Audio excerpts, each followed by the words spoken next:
The Magnificent Seven. The 1960s featured some of the most hard-boiled Western films of all time. Out of the flame and fury of the frontier,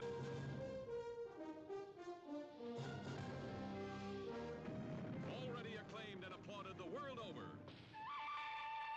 The good. The bad. The ugly. Once upon a time.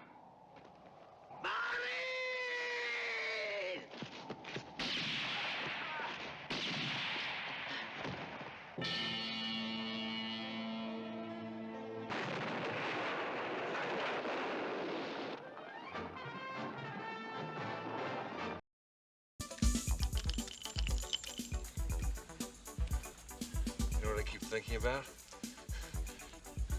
You know the end of Butch Cassidy? You do that again, I'll shoot you myself.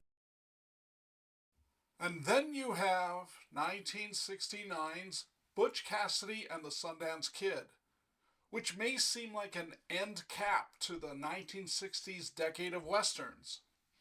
But is it even a Western? He's going off to fight the war. What war? The war with Spanish. Remember the Maine.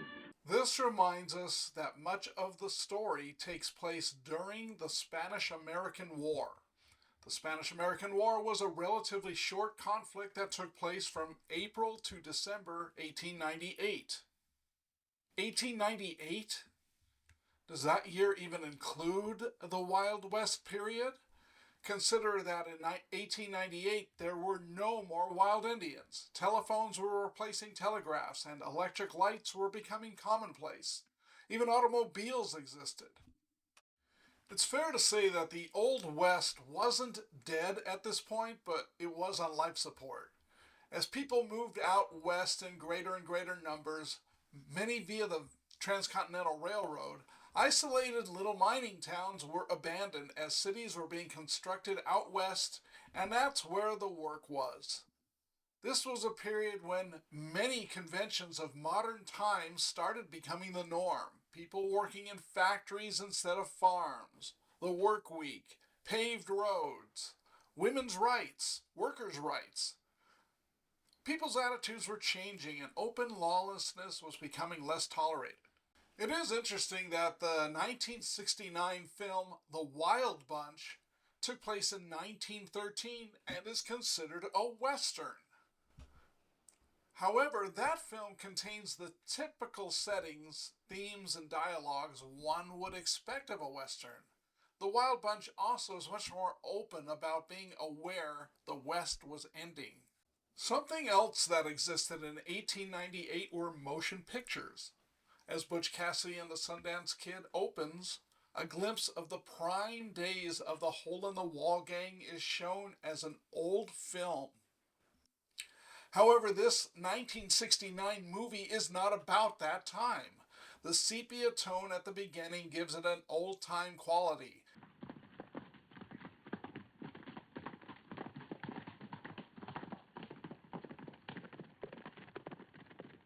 But shortly into the film, sepia transitions to full color. This clues us that the film is not about our anti-heroes in their thieving prime. Butch Cassidy is played by Paul Newman, while the Sundance Kid is played by Robert Redford. Both were already veteran actors at this point. Note how Butch is even starting to gray a bit. The film reminds us over and over that a new era was beginning while the Old West was fading.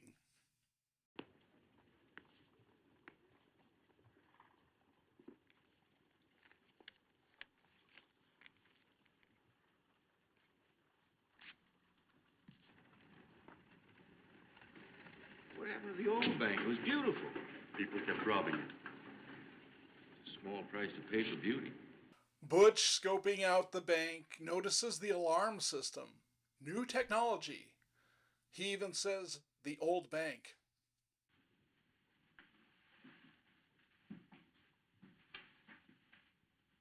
I'm over the hill, but it can't happen to you. That's just what I want to hear.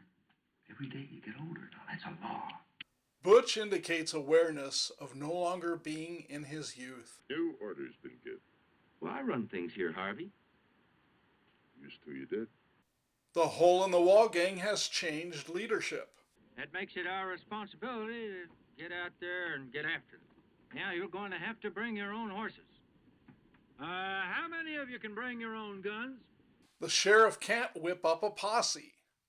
What kind of Western is this that can't give us this essential? Meet the future. Future what? The future mode of transportation for this weary Western world. The horse is dead. Well, it's too late now. Out of nowhere, we get Raindrops Are Falling on My Head by Burt Bacharach and sung by B.J. Thomas. This is hardly a tune that conjures up thoughts of the Old West. It was a contemporary late soft rock song. What's it doing here? I'm not afraid of you. I'm not afraid of anything. I'm a grandmother and a female, and I've got my rights. The Union Pacific Railroad itself represents change, since it's now possible to travel across the country in it. The faceless lawmen represent the new way of things. The long chase represents the ever-present changing of the times, inevitably closing in on our two heroes. I couldn't do that. Could you do that? How can they do that? Who are those guys? Who are those guys? I don't know. They're beginning to get on my nerves. Who are those guys? Jesus, who are those guys? The repeated line, "Who are those guys?" indicates Butch and Sundance's confusion about why they're being pursued. The persistence of the lawmen is something they hadn't seen before. Hey, Butch. What? They're very good. There's something out there that scares you, huh? It's over. Don't you get that? Your times is over, and you're gonna die bloody. This is a warning to them about what happens if they don't accept how things work now. Butch and Sundance learn that the lawmen chasing them were hired to kill them. The lawmen not only represent the new order, they represent the death of the Wild West and the death of our anti-heroes. And I'll do anything you ask of me, except one thing. I won't watch you die. Etta Place, played by Catherine Ross, foretells the same thing. Future's all yours, you lousy bicycles. Butch, discarding the bicycle, tells us he won't accept change. Ironically, the trio of Butch, Sundance, and Etta went to New York via the Union Pacific. And we go back to sepia, going back to the old way of things. Or are we? Butch thinks of Bolivia as a backwards country where the Wild West still exists. The film going back to color seems to be a hint that this is not the case. Bolivia at first seems to be a land that the new way of things overlooked. The old-time music and rustic setting seem to be what Butch and Sundance are looking for.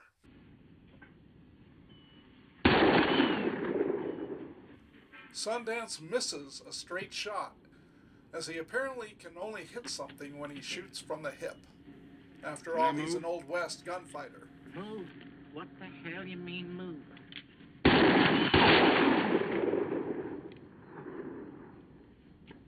Better when I move. Percy Garris seems to be the Bolivian version of Sheriff Bledsoe. Butch and Sundance seek refuge with him to hide from what they fear.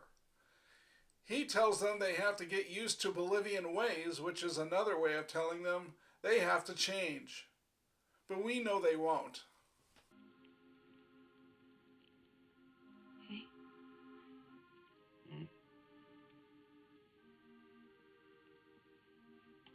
I might go back ahead of you.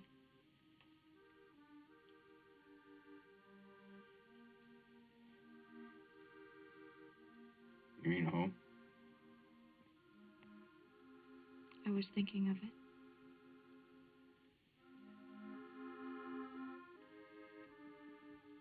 Whatever you want, Etta.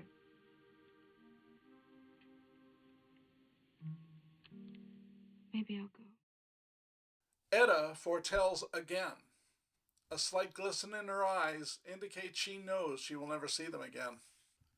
Looking back, we know Butch is smart and has been a good leader for years. But now many of his ideas don't work. He does not understand the new era. He's wrong about a lot of things. Shoot me. You've had worse ideas lately. Logan's idea of robbing the flyer was a better idea than Butch's idea of a bank.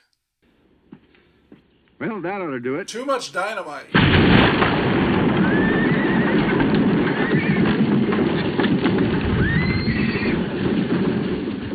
The sweet face diversion. You sure this will work? It'll work. Yeah, that's what you said about Sweetface. This'll work.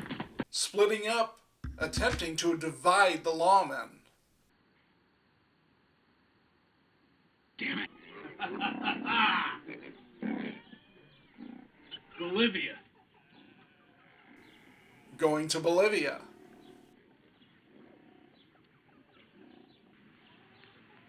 This might be the Atlantic City, New Jersey of all Bolivia, for all you know.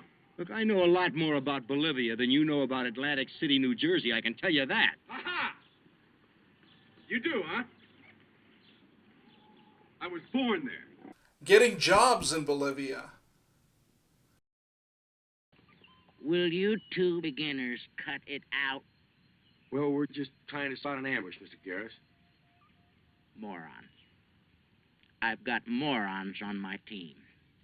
Nobody is going to rob us going down the mountain. We have got no money going down the mountain. When we have got the money on the way back, then you can sweat. Bingo. But it's just one guy.